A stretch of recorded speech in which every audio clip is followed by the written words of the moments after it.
moi, quand je l'avais fait quand j'étais plus jeune, à 14 ans, j'avais toujours... Ça l'avait comme ancré dans mon cœur, cette expérience-là, puis je m'étais toujours dit qu'il fallait que je le refasse. C'est maintenant chose faite pour Anissa et Sally. Accompagnée de 19 autres jeunes de 14 à 17 ans, elle performera dimanche au Festival international de la chanson de Granby dans le cadre du projet Jamais trop tôt. On passe 5 jours à genre monter tout qu'un show. Là. C'est presque comme une pièce de théâtre. Puis c'est tellement différent de tout le reste là, que j'ai fait. Puis comme il y a comme quelque chose de spécial que justement je retrouve pas nulle part. Je suis capable de ma vie parce que tu sais genre au Yukon, ben il y a jamais des opportunités de même qui se présentent de pouvoir travailler avec des artistes quand même assez professionnels. Moi j'ai été surpris. Grâce à cette initiative, ces jeunes mélomanes en provenance des 4 coins du Canada auront la chance de partager la scène avec de vrais professionnels. Ils se rassemblent ici, à l'Université Bishops, pour se préparer en vue de leur spectacle.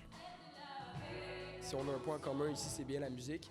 Et je trouve ça incroyable qu'on vient littéralement des 2 extrémités du Canada, puis que là, on mange ensemble. Des anciens du Festival international de la chanson de Granby composent des textes en s'inspirant d'écrits d'élèves du secondaire de différentes écoles du pays.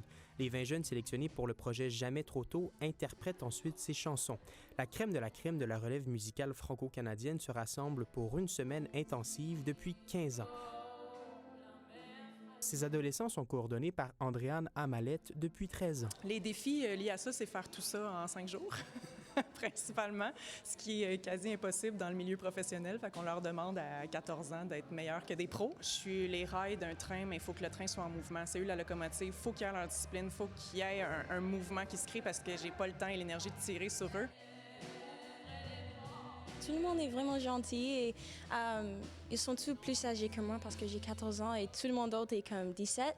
Donc, ton rêve, ça serait justement de faire carrière dans le milieu de la musique? Oui, sûrement, oui. J'ai toujours, même avant que je peux parler, je chantais. Les gens qui vont étudier en musique, parfois, ils pensent que c'est super simple, mais c'est du travail assidu. Et de voir le travail ici, c'est comme, on a une belle relève, là. Parce que l'industrie n'est pas facile, mais ici, on apprend à travailler, puis pour monter la pente, ça va bien aller. Je sais que j'ai appris de toutes mes expériences, mais GTT, c'est l'expérience où j'ai appris plus sur moi comme en tant qu'artiste.